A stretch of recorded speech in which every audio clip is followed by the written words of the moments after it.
especially on human rights issues, settlements, and this kind of stuff. Then just shy of this, number 6, is another interesting organization. It's called Democratic Majority for Israel. And that was also just created in 2022, I believe, or 2020, one of the two. And that was created in response to growing support for Palestine within the Democratic Party, right? So they kind of created another organization to combat this phenomenon. And it's been very successful thus far. They've channeled lots of money into races and progressive Democrats across the country. And just one final slide on this, as you can see, just to kind of, drive this point home in terms of who's really bringing about the change, right?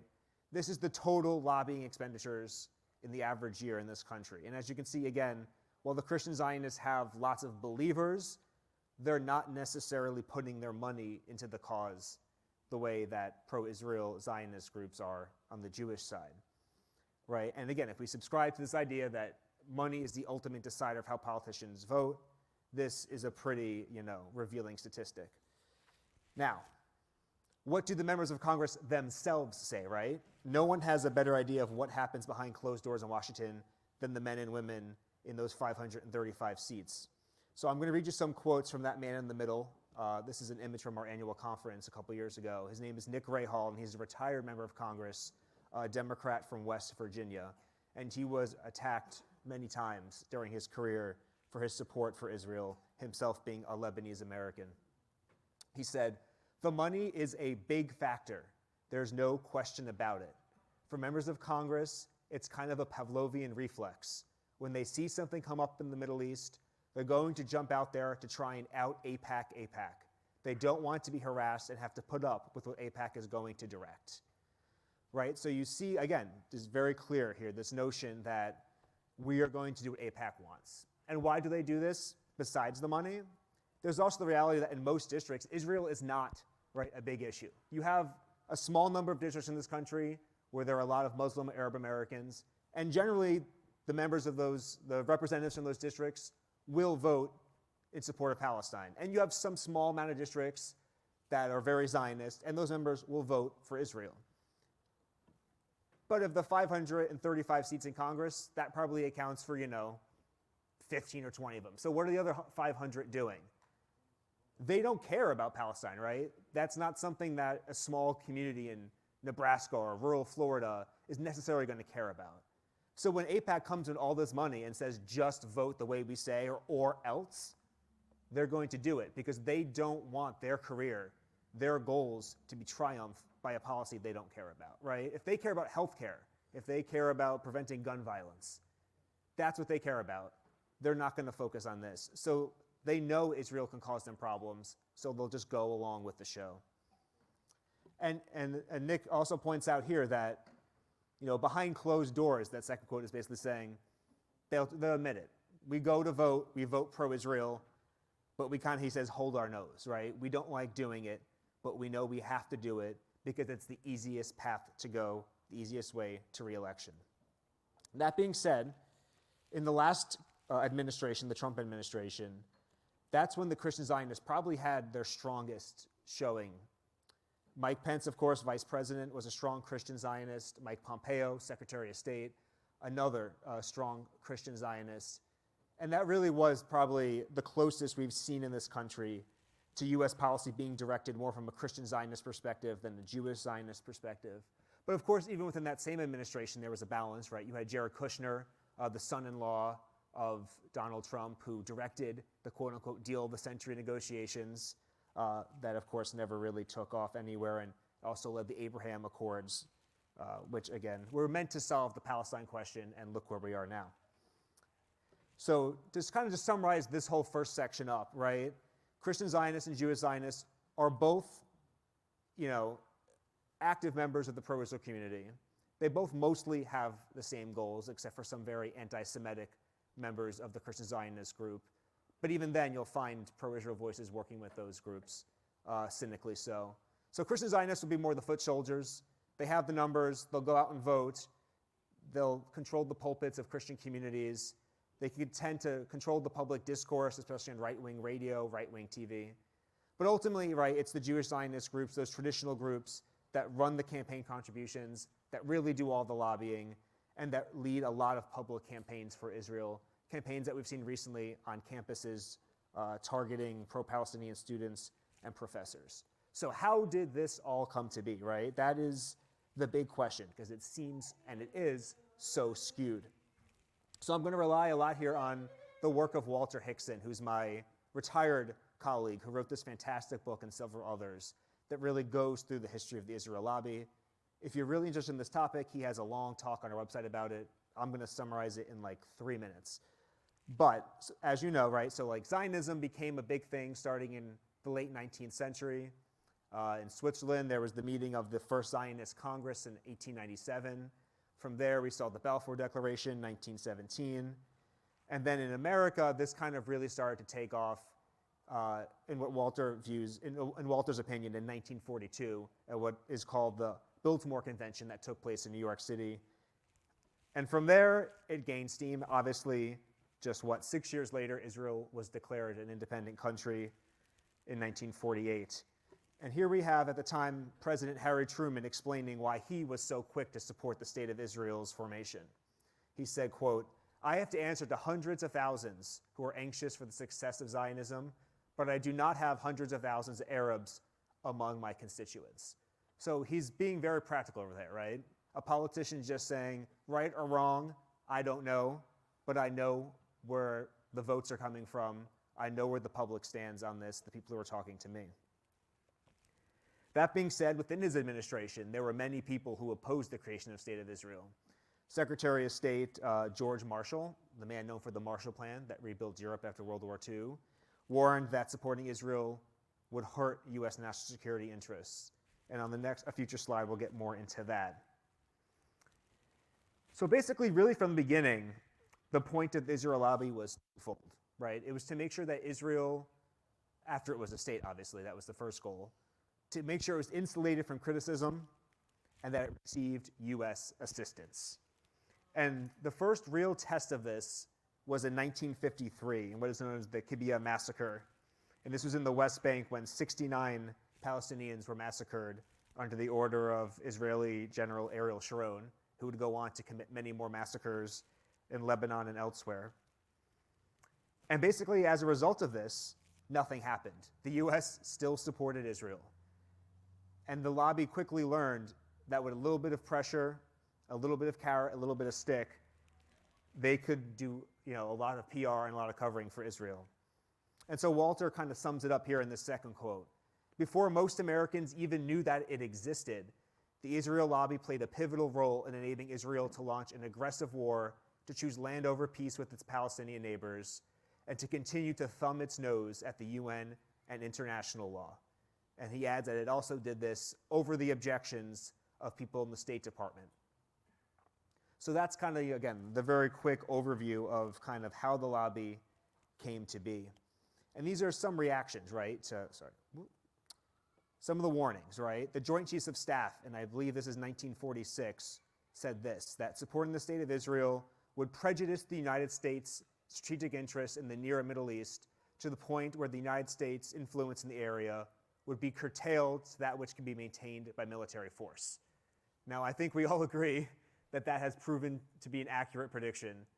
Just since October 7th, it was released earlier this week, the U.S. has spent $1.6 billion in fending off Houthi attacks in the Red Sea, in fighting back Iranian militias in Syria and in Iraq, all in the defense of Israel. And that doesn't, of course, include the Afghan war and so many other operations. Lawrence Wilkerson, the former ally of Secretary of State Colin Powell, has a quote here saying basically, in private, when he discussed, and Colin Powell, remember, worked for George Bush, right, so a Republican, said that inside closed doors in Washington, when they talk about Israel, they do not view it as an asset to our security, but as a liability. And the final quote here is from Robert Comer, who served under JFK. And he basically observed this, that the relationship is skewed, that it's Israel telling the U.S. what to do, not the other way around, right? That Israel is wagging the tail of America. Okay. So now we're going to shift focus a little bit here and just talk about how lobbying practically works in Washington. And these are just obviously two books I would recommend if you want to learn more about this.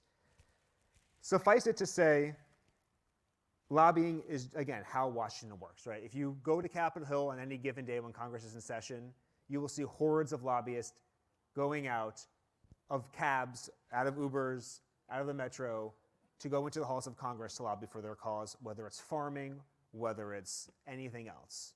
So it's a natural, and that's important to point out, right? None of this is conspiratorial. The Israel lobby is not some sort of Zionist or Jewish conspiracy. It happens out in the open. It's part of the system of how this country works, whether we like it or not. The lobby starts early, right? And here's a screenshot from a website called Jewish Insider. And Jewish Insider is a website that will interview almost every single member of Congress before they even get elected, when they're running for election, and basically give them a questionnaire saying, do you support Israel? Are you against the Iran nuclear deal? Et cetera, et cetera, et cetera. And this is just one example of how even before they're elected, members of Congress are made to formulate positions that are pro-Israel. Oftentimes, even before they run for federal office, when they serve on city councils or county commissions, groups like the Anti-Defamation League or local Jewish federations will already start lobbying them. We'll take them on trips to Israel. We'll do all sorts of things to get them on board so that by the time they even reach this point to declare their candidacy for higher office, they are already well within the aura of the pro-Israel lobby. And they don't stop, right? Here's a quote from someone who was recently elected into Congress, and he goes, "I've been on the job for 1.5 months, and AIPAC has been to my office several times already." So you can see it keeps on going, right? From early on, for as long as they're in Congress, the lobby is constantly engaging them, molding these relationships, explaining to them why they should be pro-Israel, right? And as I said, there's carrots and there's sticks. So here's just an example from this past week that was reported. The House Speaker brought forth the bill to give Israel $14 billion in response to October 7th. What happened after he did that? AIPAC gave him $95,000 for his next election cycle, right? So the message here is clear. You support Israel, you get campaign money, and you don't get bad press. Other measures include trips to Israel. Here you have an image of several congressmen on a trip to Israel. The man next to Netanyahu there is Dean Phillips, the obscure congressman who's running against Joe Biden. And these trips are, again, twofold, right? It's propaganda. They take them to Israel. They show them, all the scary things, the tunnels, the border with Lebanon, how horrible things are and how much Israel needs our money. And it's also, of course, who doesn't like going on a free vacation, right? These are free trips for members of Congress. So there's also that element. Members of the congressman's staff will also go on these trips, sometimes joining them or on their own delegations just for staff. And again, it's important to note that this isn't just some insignificant aside. Most congressional offices are very small. Staff actually have lots of power, right? They control the means of information. So what they think matters, and Israel lobbies the staff actively as well. And the average staff in the House office is only in their mid-20s, right? So these are young people, they're impressionable, they're fresh out of college, and they're also careerists, right? No one gets a job working in the House to stay working in the House. It pays poorly. They want to go from the House to work in the private sector, to go work for a lobbyist. And so they're unlikely to challenge Israel because they know it's bad for the future of their career. I'm going to skip over this, but this is just basically showing that just in 2019, there were 129 trips sponsored by this AIPAC affiliate to Israel. So you can see this is a constant thing that happens. There's also sticks, right? Because not everyone's going to fall in line with Israel. So here we see a man named Rep. Andy Levin. You may know this case. It happened just a couple of years ago. A Jewish Zionist from Michigan who the lobby attacked. Now that would seem strange. Why would they attack someone who supports Israel? And it's because he did not support Israel enough. Even within pro-Israel groups, AIPAC is not afraid to attack Israel supporters if they think they can elect someone who supports Israel even more than other Israel supporters. And basically this quote is him saying that he was targeted for supporting the two-state solution and for showing some level of concern for Palestinian human rights. Other members in the past, and this has been going for a while, right? You may remember Senator William Fulbright. He has several scholarship programs named after him. He lost an election after he turned against Israel, and they spent massive amounts of money. Representative Paul Findley, a Republican from Indiana, had a very similar fate. So this is how it works. You either are 100% behind what they ask you to do, or you will be attacked. And to note too that these attacks aren't necessarily going to be Israel-centric, right? So again, as an example, if you're a member of Congress from Iowa, a farming community, and for some reason you choose not to follow AIPAC's model for you, they're not going to run ads in Iowa saying, so-and-so doesn't support Israel. They'll come up with some sort of, thing saying he's bad for farmers or bad for education or, find a picture of him doing something he shouldn't have been doing, right? So, and then at the very end, it'll be like, paid for by AIPAC. And most Americans probably don't even know what AIPAC is. Obviously, AIPAC's end goal here is to get them out of office because of what they think about and are voting vis-a-vis Israel. But they're going to engage in a range of tactics, including American domestic political issues, to get these people out of office.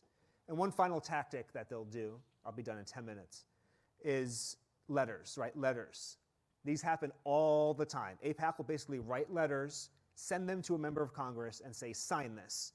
And usually around 200 or 300 members of Congress will sign this letter in support of Israel. And there are dozens and dozens and dozens of these a year. This is just the latest example last week, a letter condemning South Africa for bringing the genocide case against Israel in the International Court. And this one was signed by 210 members and led, ironically, by the member of the Human Rights Commission, right? And this is something you'll see also, that a lot of high-ranking members are specifically targeted by the Israel lobby. So members of the Foreign Relations Committee or the Appropriations Committee, committees that control foreign policy or the budget or human rights, will often be recipients of a lot of pro-Israel money. So what does Israel get for this? There's the obvious, right? Unwavering support. And it's not even really a secret, right?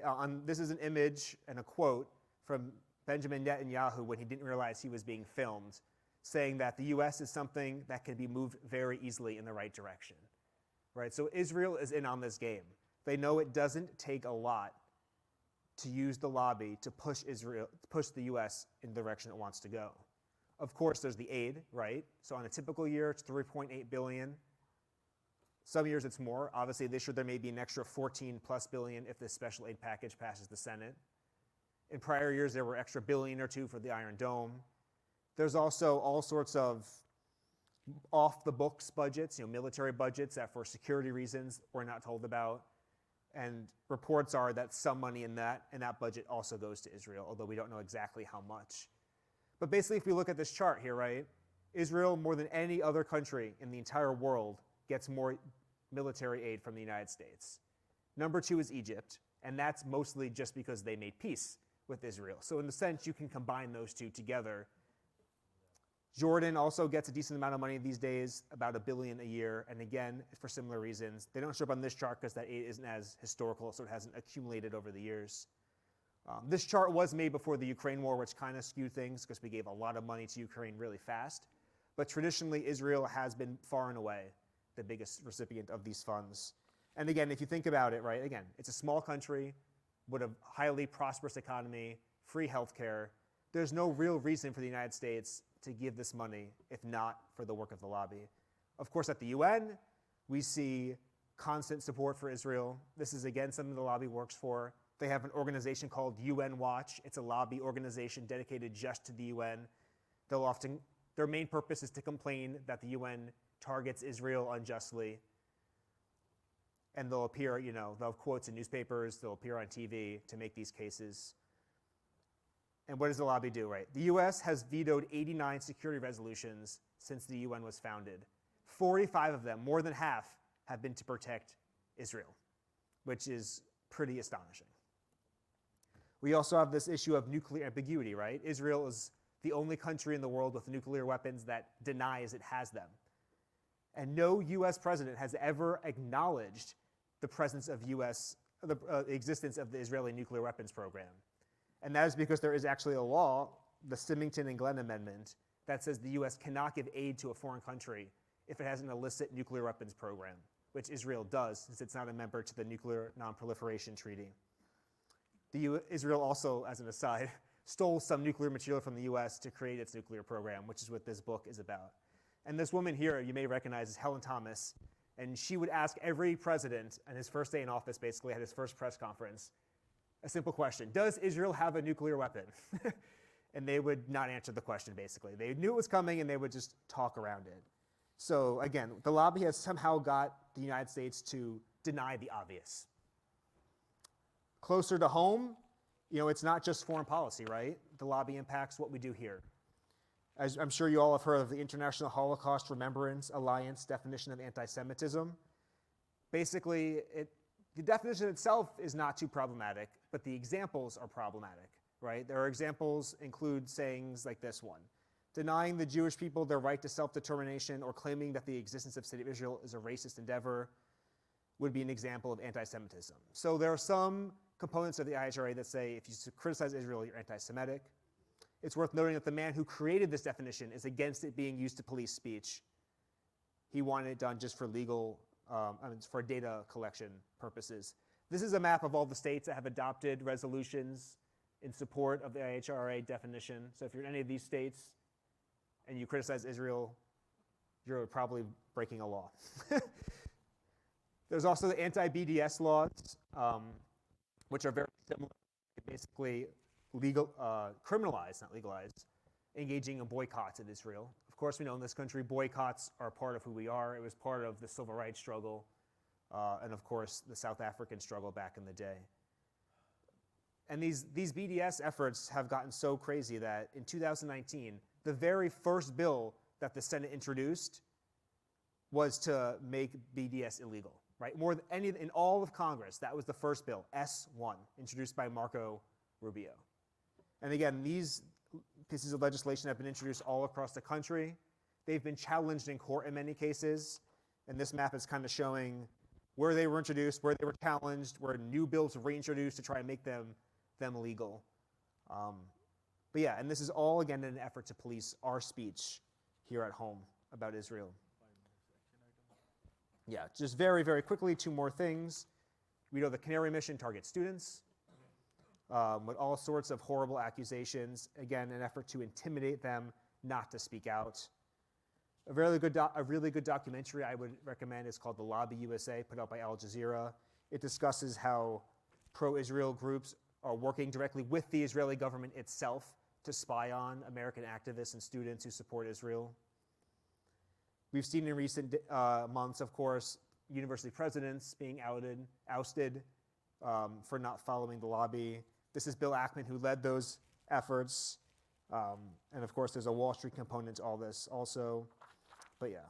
And then I'm not going to discuss so much the media, but suffice it to say, most of what happens in Congress also happens in the media. There's lots of carrots and sticks involved to try and police the way the media report, to make them afraid to criticize Israel and to encourage them to support Israel.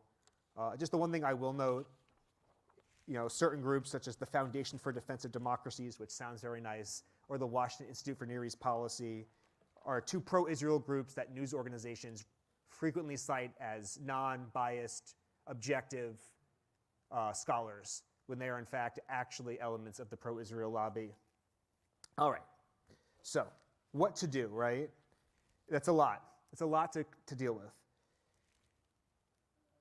So starting practically, right? When you engage your members of Congress, the best way to do it is to call them, not to email them or just fill out some form online. And this is for several reasons, right?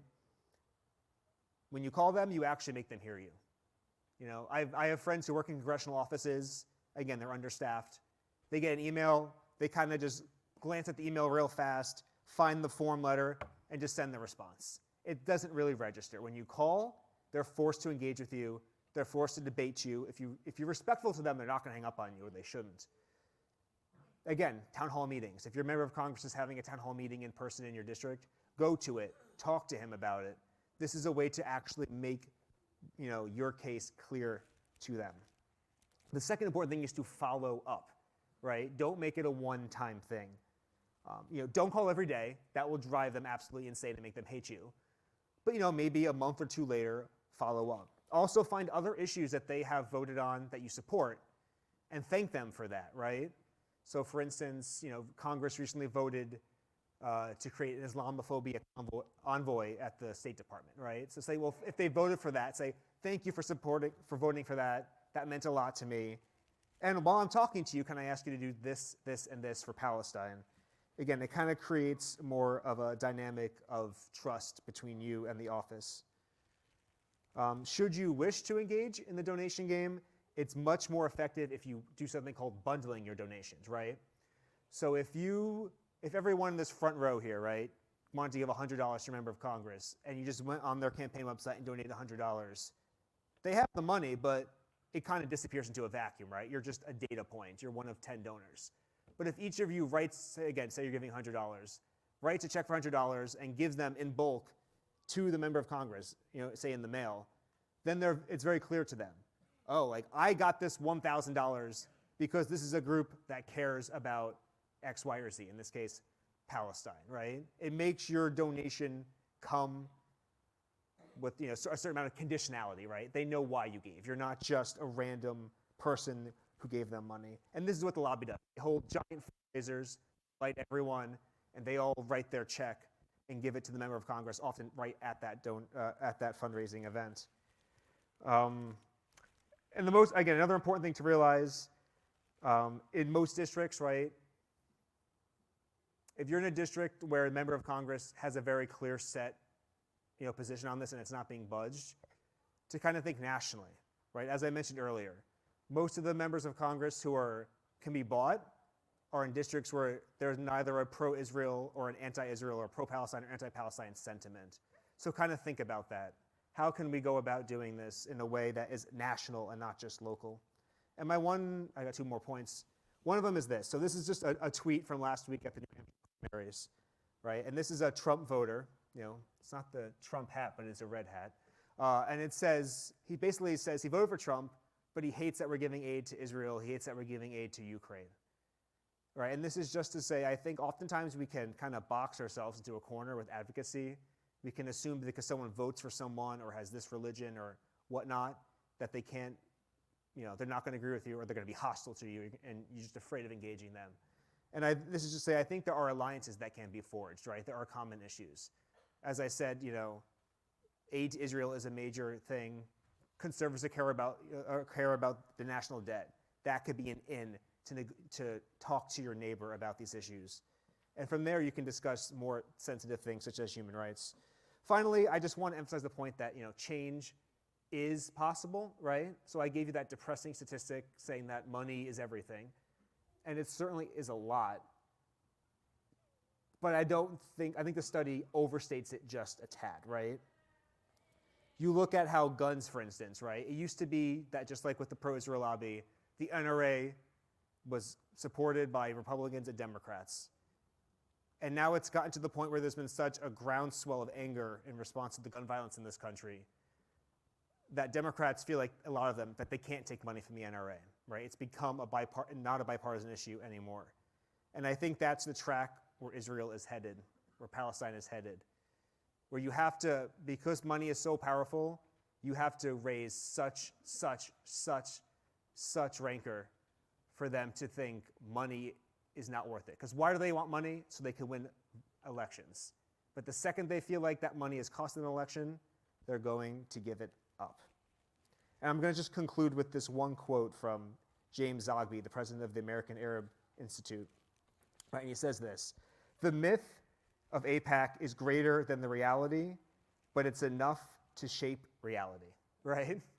So if we just cower in fear of the lobby and assume they're all powerful, you only make them stronger, right? So we have to do what we can in our own way to take the fight to them.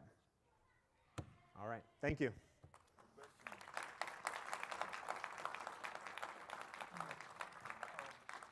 We are going to have a question answer session. Are we going to do this here?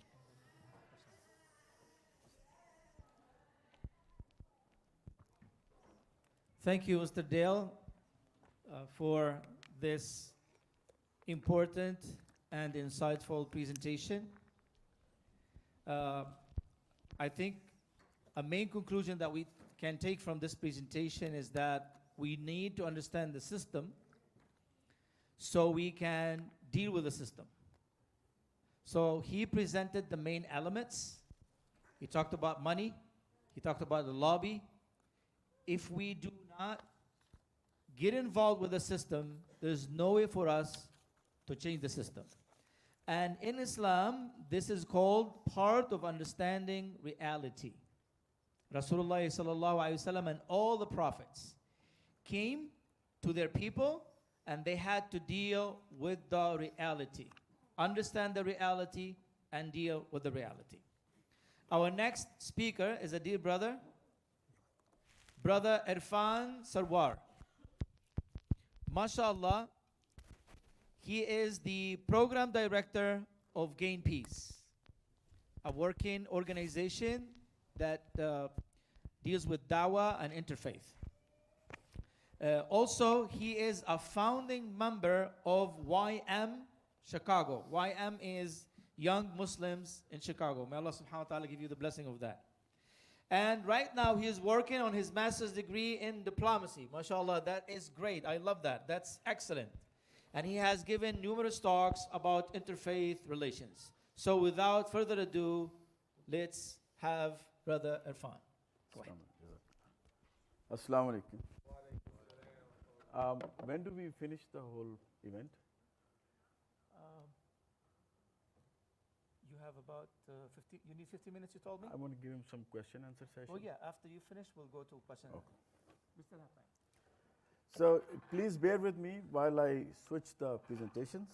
Just take a minute, relax. That gives me the enough time.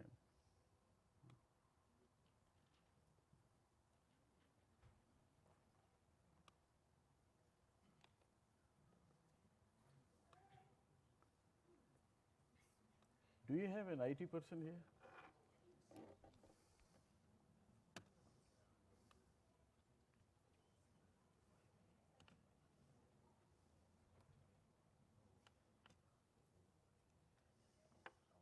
Assalamu alaikum. So it just started flashing when I was trying to switch, so let me start it again.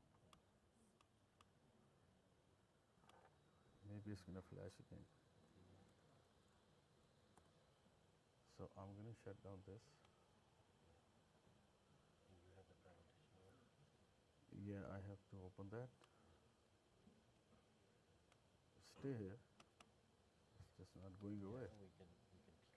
Okay, so this guy.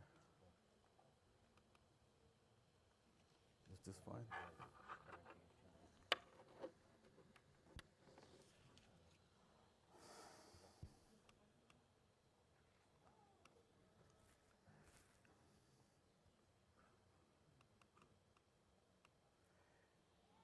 Assalamu alaikum. I'm going to skip over a lot of stuff that has been addressed by the Imam or Brother Dale and go straight to the points I wanted to make. About doing justice, no matter even if it's against you, how Muslims implemented it, how it was manifested in the history. I'm going to just show few incidents in the history where Muslims rescued Jewish people. So for example, Jewish, they were expelled from Jerusalem for 600 years, 70 CE, during the Roman rule, and they were not allowed to come in except for certain reasons, certain rituals, just like we go for Hajj and others. They were not supposed to enter the Jerusalem area. And during that time, their second temple was also destroyed. That was the time when Muslims asked them to come in the Muslim lands. Is it hard to listen? So that was the first time when Muslims are. Oh, you put it on the slide mode. Oh, it's not going.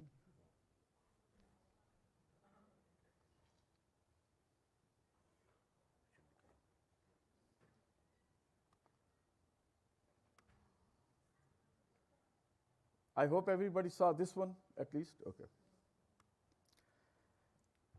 Then in the 7th century, when Prophet Muhammad sallallahu alaihi wasallam migrated to Medina, and he entered, all the tribes were asked to enter that charter or the constitution. Muslim considered that the first multi-ethnic groups or faith pluralistic society charter. That was the second time that they were asked to join the community and live in peace. And they were free to follow their faith and their rituals. 7th century, under the Caliph Omar, Muslims were allowed to come back to Jerusalem when the Jerusalem was conquered by Muslims. And as you can see, they actually entered a contract with Muslims to stay there, perform their duties, religious duties, and whatever else. I'm just cutting off all the details so we can save time. Then refugees in the 7th century. It's from a Jewish historian, Amnon Kahan, in his book, A World Within, Jewish Life as Reflected in Muslim Court Documents from the Sigil or the Scrolls of Jerusalem. So that's the reference. And he says the Jews who had been previously expelled were welcomed back into Jerusalem. These are the references that we, particularly our youth, when you go interact with Christian or Jewish students in your schools or co-workers, these are the references that you can use when you enter that discussion, respectfully. 8th to 11th century is called the Golden Age of Judaism by their own sources. That's the time when they thrived under Spanish rule. The era of Muslim rule in 8th to 11th century was considered the Golden Age. The reference is virtual Jewish library. You can go online and search it. After the first crusade, we know that, right? After the first crusades, unfortunately, a lot of people got killed. There were 25,000 Jews who were killed, and there were 30,000 Muslims. And there is a detail, how the blood was flowing and all that stuff. But when after that, Salahuddin took over, we know the history. He allowed them to return and resettle in Jerusalem. This was a significant event because under prior rulers following the first crusade, whatever happened, right? Encouragement to return, they were actually encouraged to come back. So we could prove that we can deal with other people in just manners. 12th to 13th centuries, France expels Jews 3 times, primarily because of there could be other reasons, I'm not picking on them, but because of their practices, predatory interest practices. People felt that they were trying to take over the economic system and they were trying to get the money out of people using unfair deals. So King Philip Augustus of France, he confiscated their property and kicked them out. So what happened after that? Where did they go? These are the resources. If you want to take a picture of these, or we can share with the Masjid Imam, you can copy it later on. But in 1290, Jews were expelled from England and they found refuge in Muslim Spain. That was the time when they established a lot of their synagogues and other institutions.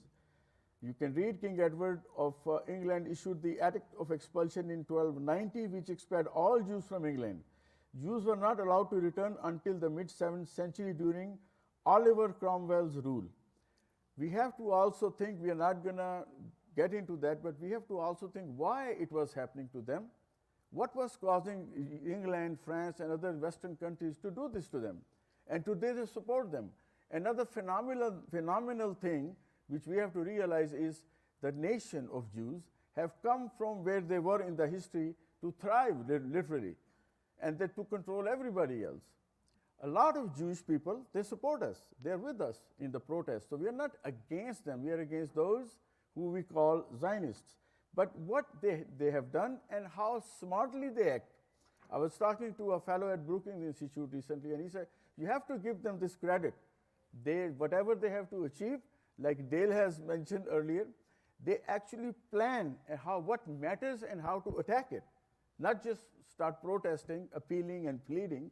They actually plan things. So historian Norman Roth, in his book Jews, Visigoths, and Muslims in Medieval Spain, Cooperation and Conflict, it comes from there that how much they thrived. They arrived in Spain in large numbers.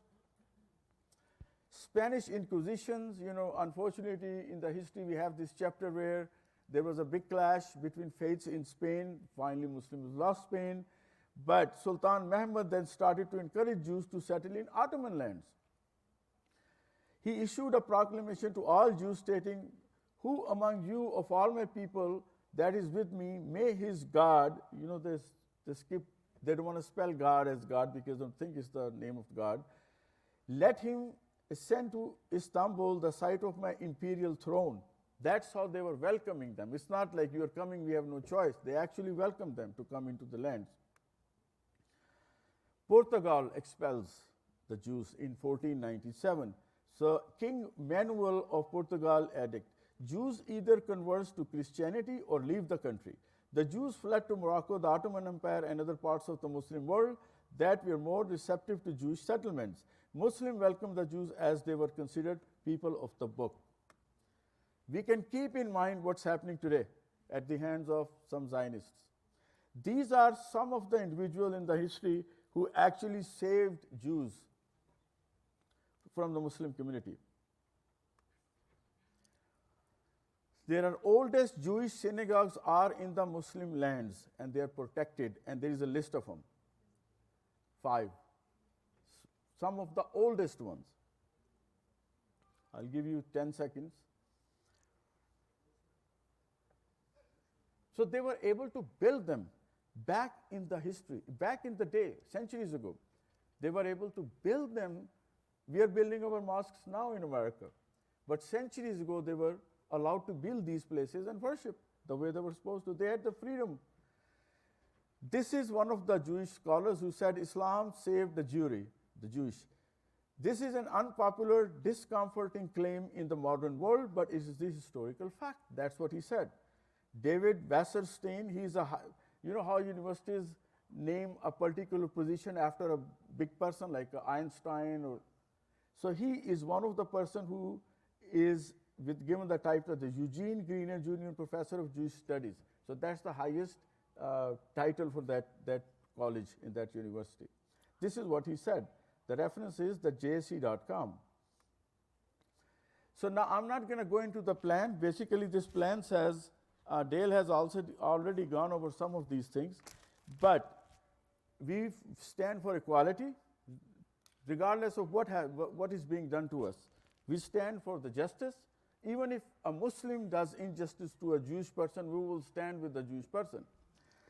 It also, we have the right to our land. So Palestinians have the right to their land. They have the right to return to their land. They have the right to stand up and get their land back by even if it means fighting. They have a right to resist the oppression they've been subjected to. Then we have to refer to international law.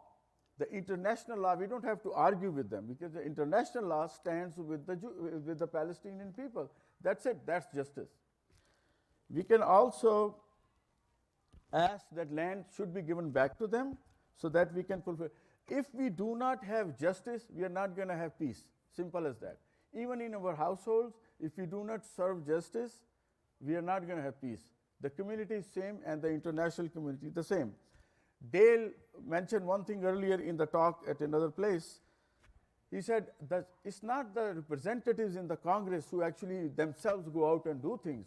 They have staff members, and the staff does a lot of work for them. And the average age of the staff members is mid-20s, right? Yep.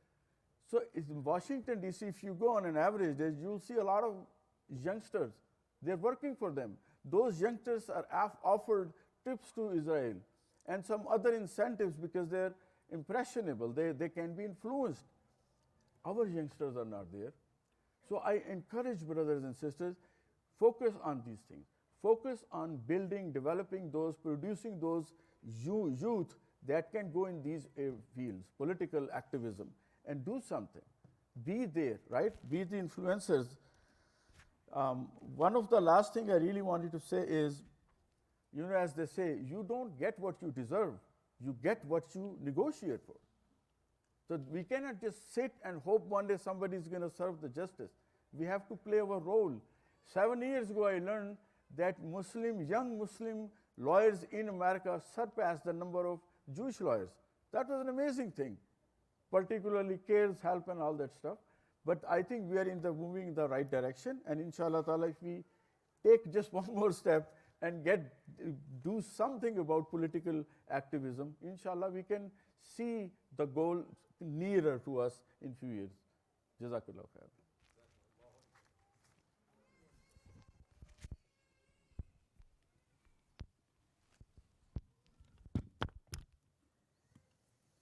Jazakallah khair. May Allah subhanahu wa ta'ala reward you.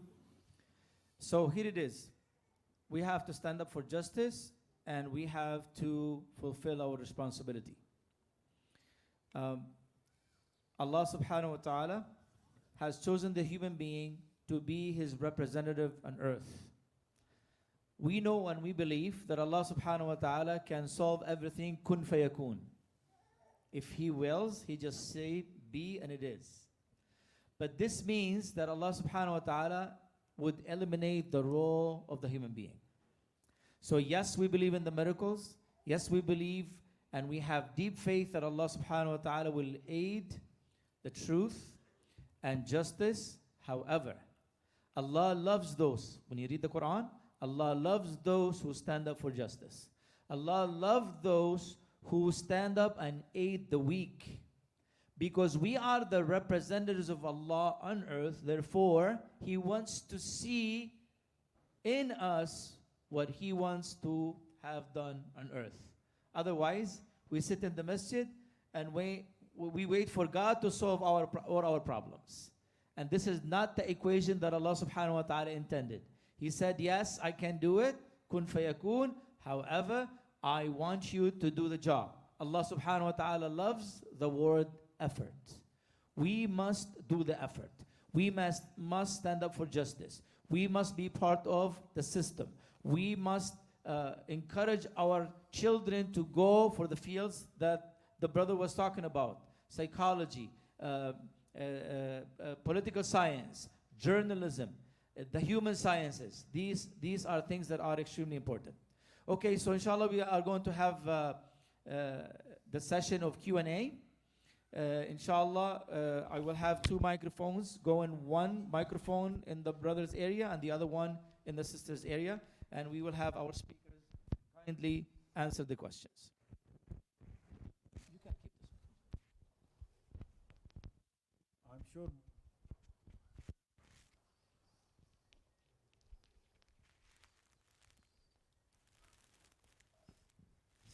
Assalamu alaikum.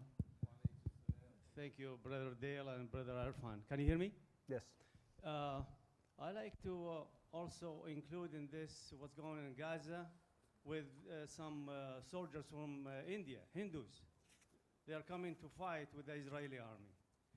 And at the same time, now they are building the temple, which Modi was happy to celebrate, on the destruction of an ancient masjid, the Barbary Masjid.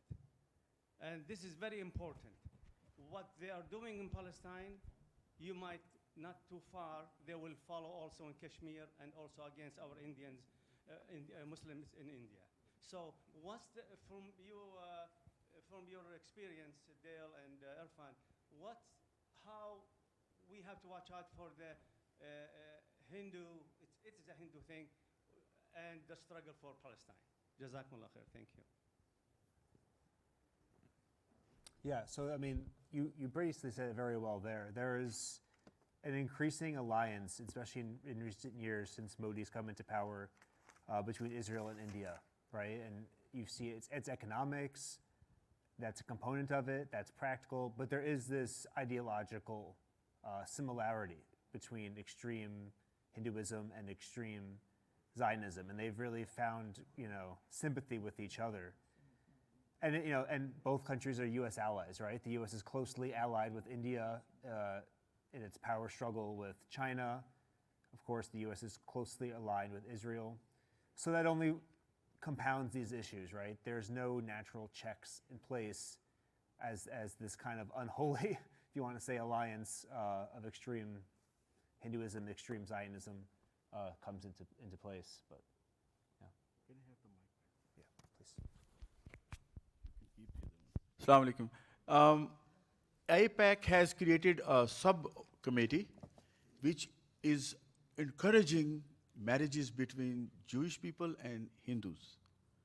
And Hindus in control of about 25, 30 big corporations, and the influence of AIPAC, you can imagine what's coming in next 5 or so years, right? The Babri Masjid and the temple, just one sentence. When we are weak, we are bound to see these problems. We have to become stronger. Others aren't going to do this on our behalf. So as I said, we have to step forward and focus on these areas. Jazak. So inshallah, do we have a question from the sister side? So we can alternate. Go ahead. Sisters, do you have a question? Okay, go back to the brother side. inshallah. Hello. I'd like to just kind of point out something that you mentioned several ways to influence the political situation. There is also by electing people who are your friends. And there are enough Muslims and Arabs in some of the districts here to sway the election towards people who are your friends. I would ask if you would get involved, and I know that there's several political activists here. I'm one of them. Anyway, and thank you. Since Dan Bali is my friend, he's the only non-Muslim that is attending this gathering, and I want to ask, Israel has a right to defend itself. What about the Palestinian right? They have no right to defend themselves? That's number one. And as Dan said, we have to throw those congressmen that support Israel and vote for those that at least are neutral in the war. And I'm very upset and as President Biden that he went to Israel right away. There are wars going on in many parts of the world. And he went to Israel right away and saying that Israel has a right to defend itself. Woo, President Biden. What about the Palestinian right? Thank you. Sure. So I mean, I'll speak a little bit to his first sentiment there, right? It's this idea of Israel has the right to defend itself, but Israel only has the right to defend itself.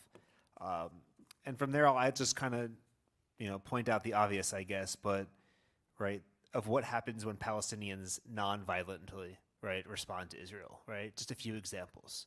The most prominent was 2 years ago, right? Shireen Abu Akleh, peacefully reporting in Jenin, right? Murdered, assassinated.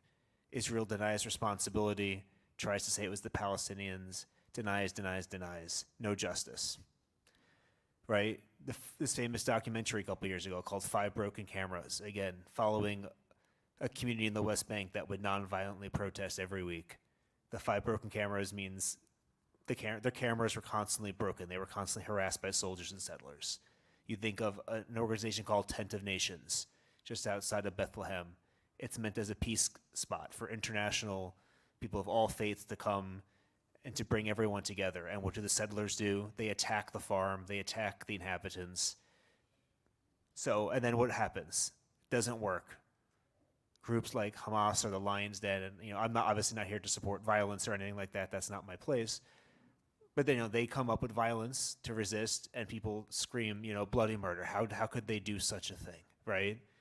When you have daily injustices. And we look just today, right? I woke up today, and what did I read?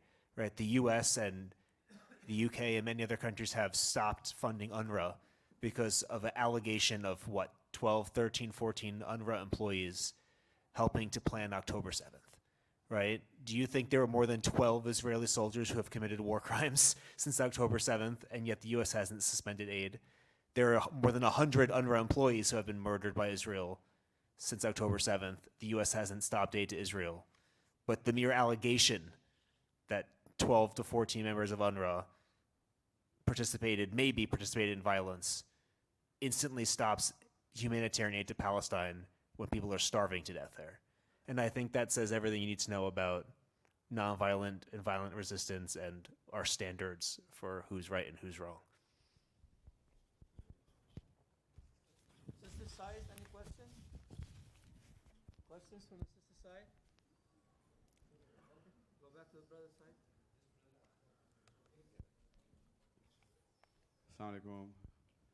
Jazakallah khair, Brother Dale and Brother Irfan, for giving us the facts about about the issue right now we are facing. Ever since this conflict started, I was reading and learning a lot of things. What we have noticed is, like you have clearly called out, that the amount of money that is given to the prestigious universities that is stopped because people were not supporting the Israel, on one hand. And then the other thing that we see is there are about 400 senators who receive money in some form and shape. Now today, the Muslims of America are caught in a situation where you are stuck between the devil and the deep sea. Now you have Biden on one hand, who has done nothing except for encouraging and supporting Israel in the current conflict, and you have Trump, who is fighting again elections to come back to power. Now this is a very tight situation for us. We don't know who to choose from, and imagine the money that Israel funds is humongous. I don't know if Muslims of America can really, equal that funding. So we would like to know, because this is a situation which is going nowhere. We are helplessly entangled. And what do you guys think in this situation for Muslims to do? We are making du'as, we are fasting, we are doing everything possible. But I don't know if that will lead to some solution for us. Jazakallah khair. Right. So yeah, I mean, I think your assessment there is pretty correct, right? The cards are really stacked against us in so many ways. I think, just to kind of reiterate what I was hinting at the end there, right? That I really, really think that, if we're not going to be able to come up with billions of dollars overnight to change the campaign finance realities, then what we have to do is to try and really turn it into a numbers game, not a money game, but a numbers game, right? And you see this, right? Every single campaign stop that Joe Biden has basically made in the last couple months, people are screaming genocide Joe at him, ceasefire now, right? And I mean, honestly, get ready for 6-7 more months of this into the election. It's going to be pretty insane. But I think, and then people, of course, attack them, right? Oh, violence, how could they do this? They went into a black church where people were killed and they're screaming about, Israel. But right, when people have the cards stacked against them, they have no resort but to scream, right? And yeah, so I think that's what we have to do. We have to continue to see these massive protests, right? The largest protests ever for Palestine were held in D.C. in November of last year. And then in January, that was defeated again. January then had the largest numbers. I think you have to keep this fight up, right? The number of people supporting Palestine is growing. I don't think people were expecting that, right? Americans tend to give up on things very fast, right? We tend to be fickle and move on to the next shiny object. But here, 4 months later, there's more people than ever supporting Palestine. And I think we have to do whatever we can in our communities to keep that momentum going, right? So to build alliances amongst other members in the community and, to respectfully and legally, but persistently and kind of obnoxiously tell elected officials this is not okay and this is going to cost you elections, right? And that's, I know in Michigan what the Arab and the Muslim population is doing there. So, you may lose, Donald Trump may be president because you were okay with the genocide in Gaza, and they're not going to back away from that statement. We'll see if it comes to fruition, but that's the only way they'll change, if you show them they're going to lose elections because of this. So I just want to say one thing. the politicians need money so they can do the advertisement and marketing and get votes. But if we can show our votes, we don't have to have that much money. That's number one. Secondly, I think we should have a central organization like CICG or whatever else to strategically plan which districts we can flip and then focus in those districts. Not all of them we can do, but focus on them. Most important is wherever we live, we should be very popular among our neighbors, non-Muslim neighbors. So then we can talk when time comes. So we should meet them, invite them, and don't be religious. We don't have to talk about faith, but just be friends. There is a book written by Fatah Yakan decades ago I read, I think Islam between extremism and rejectionism. The forward of that, the forward of that book was this, and I still remember that. It says, people in a town asked the good, where were you when the evil was spreading all over? The good said, I was busy cutting its roots. We, people who are involved in masajid, are unfortunately, I've seen that 35 years, we're overburdened. Why? Because the imam probably is involved in 6 different things. People have to focus on 1 or 2 areas so you can produce results. And with the neighbors, influence and stay focused and tuned. There are newsletters we can, or go online. There is a couple of sites where you can see what bills are being introduced that affect us. So unless we focus, we won't be able to find out and educate rest of the community. So focus, everybody, neighborhoods, right? Attract them, become a magnet, and then strategy for the districts. Unified force citywide. Sisters, any questions? Okay, go to the brother side.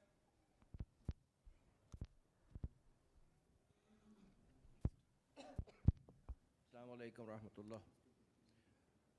Thank you, Dale, for your presentation, and Irfan Bhai. Just wondering, I just wanted to actually add what Irfan just said about undoing the very strong congressman. I remember about 15 years ago or so, we had a very strong congressman, very much pro-Jewish and very much against Islam and Muslim causes, and we were able to undo him, unseat him. So the thing is, if we want to elaborate on further how steps we could take to undo or unseat these kind of folks. And secondly, my question is about lobbying. If you could elaborate steps for lobbying and organizations involved. I'm not talking about Israel, other than Israel issues. So if you could elaborate, the lobbying steps involved, and as well as what kind of organizations are out there. Thank you. Yeah. Yeah. In terms of unseating members of Congress that aren't supporting justice. Yeah. I mean, it takes a lot of organizing, right? And I think part of the solution is finding a good candidate to replace them, right? You have to present an option to the voters and to the donors, right, of a viable candidate to replace these people. And that starts at the grassroots level, right? You have to go within your community, and find someone who can really resonate with, your district. So know your district well, right? So think beyond just your community. Who's someone that will represent my community, but also be appealing to the broader community, right? So that's really, I think, how it works. In terms of other lobbying organizations in DC, yeah, there is a smaller Arab lobby, as it said. Sometimes my magazine gets called part of the Arab lobby, which is, if it was true, I'd be getting paid a lot more money. But it's not really. You do see groups such as countries, Qatar, Saudi. Yeah, they have a role in the UAE. They fund lots of think tanks and stuff like that in DC. But what they're doing is not necessarily related to, they're not doing this for U.S. policy, right? So the Israel lobby is lobbying to change U.S. laws related to Israel. Qatar and all of them are lobbying just to win favor with the U.S., right? To to make sure that the U.S. does not turn against them in any certain way. And you see that playing dividends now, right? Obviously, with the whole Hamas situation and their members being in Doha, and Israel is trying to get them kicked out. But yeah, it's in the World Cup, right? Soft diplomacy and stuff like that is it's part of the game. So yeah, everyone's lobbying. Anyone with the means to lobby is lobbying, but no one is in the foreign policy realm, not just in the Middle East, but in the entire foreign policy realm, is doing it as organized and with such a long tradition as the Israel lobby. Yeah. If any other question, Hello. Okay. You talk about the Israeli lobby in America, and there is another lobby very strong in America, and which is the Arab Christian lobby who support Israel. And this lobby is very strong. They have very direct connection with the president and Congress. Thanks. you know that lobby? Right. I don't know too much in this space, to be honest. Right. Other than to say that, of course, Israel is not afraid to work with anyone who will be their ally. Right. I mentioned earlier, John Hagee. He was my first slide. Right. He said lots of hateful things about Jews, and yet they invited him to speak at their rallies because he supports Israel. You look at the Sabra and Shatila massacres in 1982. Israel worked with an extremist Christian militia to slaughter, civilians inside Palestinian refugee camps. So yeah, and of course we know, you mentioned, Coptic Christians earlier. As you guys know, obviously in the Middle East, there's a certain degree of religious tension between different groups. You saw a lot of Christians supporting the coup, right, in Egypt, fearing kind of Mohammed Morsi, and and I'm not going to get into all of that. But unfortunately, there are these sectarian divides, and Israel is going to always try and, as you kind of mentioned with the Hindus or something like that, try and get into these divides, right? Oh, they're mad at them for this, so we can really capitalize on that. So I think a lot of Arabs, Christians do support Palestine. We have to remember, Israel has attacked churches, right? The Orthodox Church in Gaza, the Catholic Church in Gaza. But of course, there are, for whatever reasons, Arabs who are going to support Israel, and Israel will work with them. The same way that they kind of work with the dissidents in Iran, right? The people who support the Shah. You'll see a lot of support for Israel in those groups as well. So 2 more questions, inshallah. Sisters, any questions from your side? Okay, that's Okay. awesome. No problem, inshallah. So we're gonna have 2 more questions because we have to go to the next segment. Isha is coming up. Inshallah, if you have any questions or inquiries, you can talk to the speakers directly. Inshallah, they will be here some more time. So we're gonna take 2 more questions only. One over there, and then one from Brother Abu Yusuf. Yeah, I think mine is more of a comment to the question about what we can do. So I think trying to beat Israel in their own game, which is like trying to control or become bigger in controlling the media and the politics and the economy. I don't know if that's going to work, but we can try. There is nothing against it. But, we cannot use the same means they use. In terms of politics, they blackmail. We cannot blackmail in Islam. In terms of media, they put things on the media that we cannot put on our media. In terms of money, they deal in usury and other things that we cannot deal with. I think what we have is the message of Islam, which is there is none worthy of worship except our Creator, is the biggest weapon we have. And I think we are in this situation because we did not propagate this message to the people. If we propagate it, it's what's mentioned in the Torah, it's what's mentioned in the Gospels, it's what's mentioned in the Quran.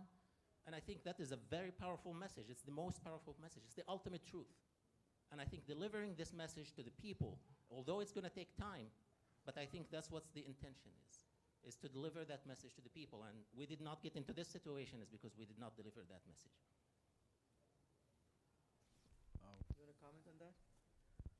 That remains our territory, right? It's our own territory and we miss it. But alhamdulillah, we are blessed to have a faith that directly connects with the social change. But we choose to stick with rituals only and not move off from there. But alhamdulillah, the foundational work is there. But we need to find activists who can take few of us and move in different directions, social change or political change or whatever. Inshallah. I would like to comment on this because it's very important. So if we look at the universal Islam, if we look at the universal Islam, Islam has the part of the aqidah, the faith, the acts of worship. But if you look at all the prophets, they were engaged with the society. And some of them had to deal with political issues, economical issues. So if we look at Islam, Islam covers all the spectrums of life. We have faith, we have the aqidah, we have the worship, we have the political system, we have the economical system. So all that is what you are talking about. So indeed, we agree with you 100%. As an imam, I agree with you. But I'm trying to emphasize here that, politics is part of Islam. Economics is part of Islam. Activism is part of Islam. And we are doing it the way that you mentioned. The way that pleases Allah subhanahu wa ta'ala and always standing up for justice. I would like, you have a question?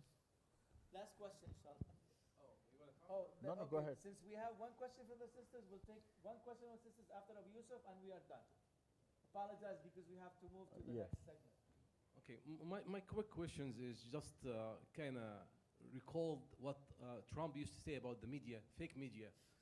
And we can see that now. Actually, I did not really agree to that back then, but I kind of see now there is, especially in the U.S.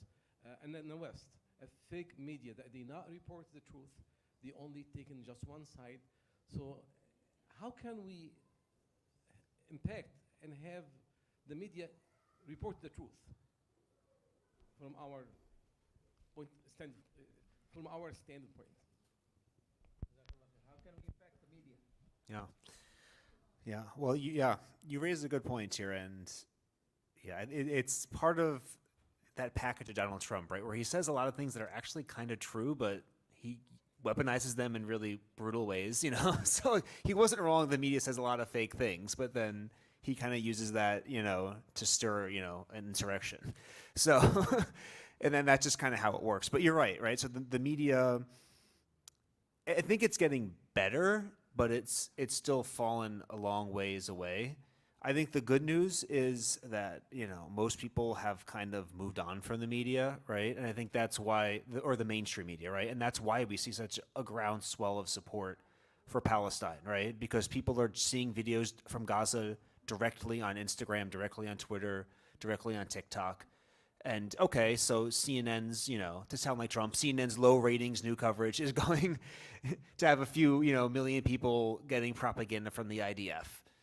That compares to, one video on TikTok getting, 30 million views, of whatever, named the atrocity in Gaza of the day. So I'm not quite sure if we have to reform the old media as much as we just have to kind of let it die, And I mean, I hate to say this as someone who works in the media, but there were lots of layoffs last week in traditional media. They're losing money. I think that's actually very dangerous, especially for local politics, because lots of corruption goes unreported on. But in terms of international politics, it's probably not much of a loss. So it's a mixed bag there. Okay, the question from the sister side, please. You have the microphone over there, next to you. Go ahead. Assalamu alaikum. So, as we were discussing about the Hindus and Israel's issue, there is one common thing among them is the education. Most of the CEOs and the high-positioned people are either from Israel or from Hindu community. That makes them stronger. So we as a community, not like Arabs or Indians or any other people, we as a community should come together. And like many sisters among us are well educated, and they can share and they can bring their experiences and they can share with the community members.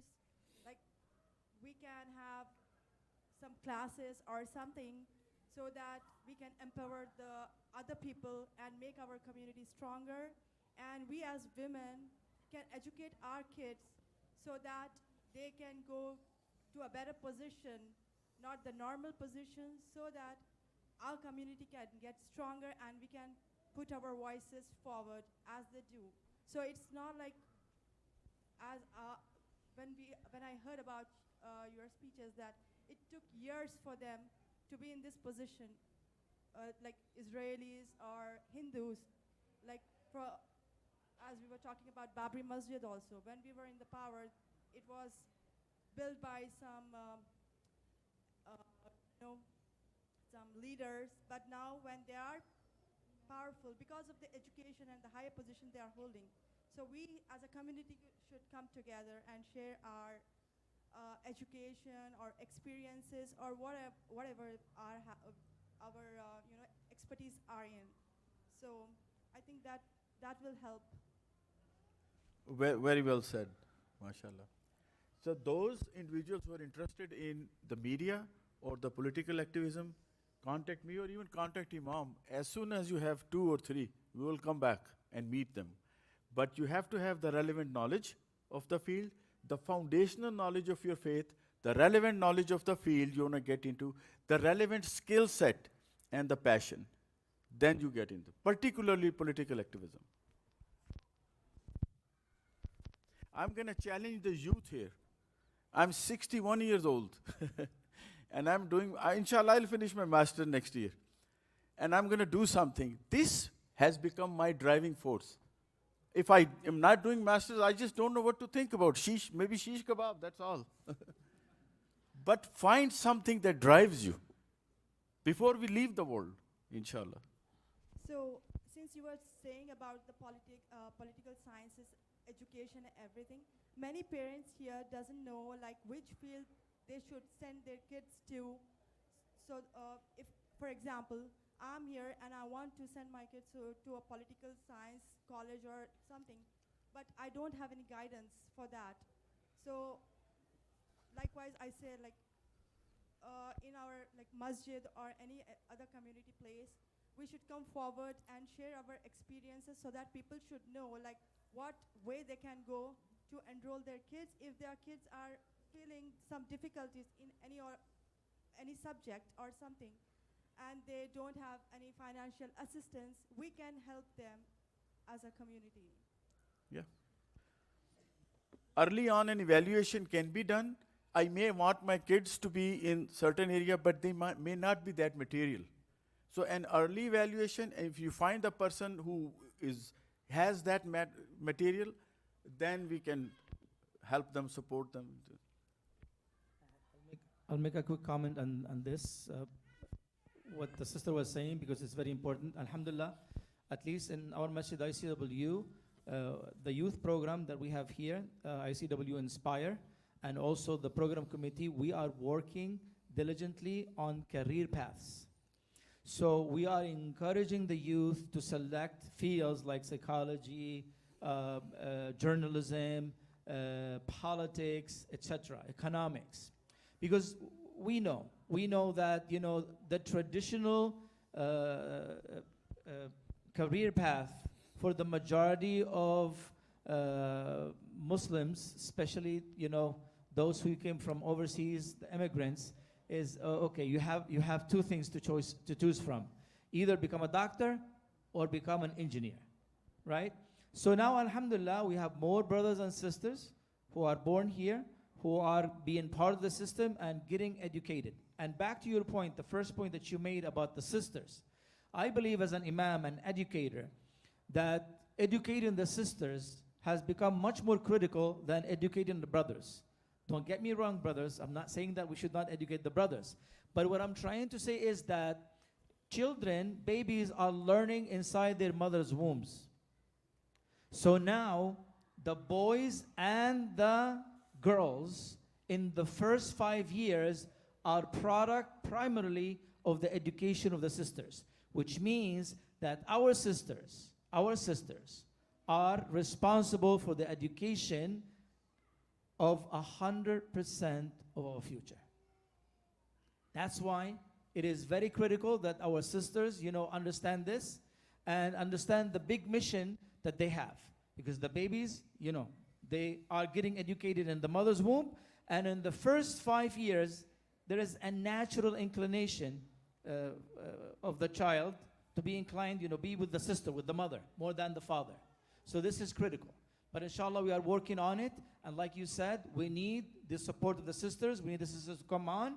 We need the sisters to support. We need the sisters to be part of the system. We need the sisters to be educated and also, go into those fields. I think we have a final announcement, and then we'll go to the dinner, inshallah.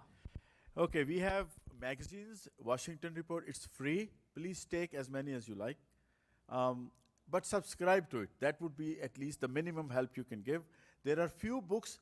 If you are interested in political activism or you know somebody is, maybe you buy it for them. Just few of them are available. There's few stickers, they are $3 each.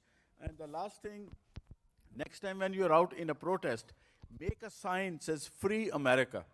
You're going to get attention of the media. It's just one thing, one example I wanted to give. When they talk to you, tell them, we are under the clause of Zionist lobbies. We are not free. And then ask this question, and I'm writing an article on this. Those who influence American politicians to benefit another country, the question is, where is their loyalty? Question that. That's one thing. Jazakallah. Okay, brothers and sisters, please give a huge round of applause for Dale Sprosansky and Brother Irfan Sarwar. Thank you very much.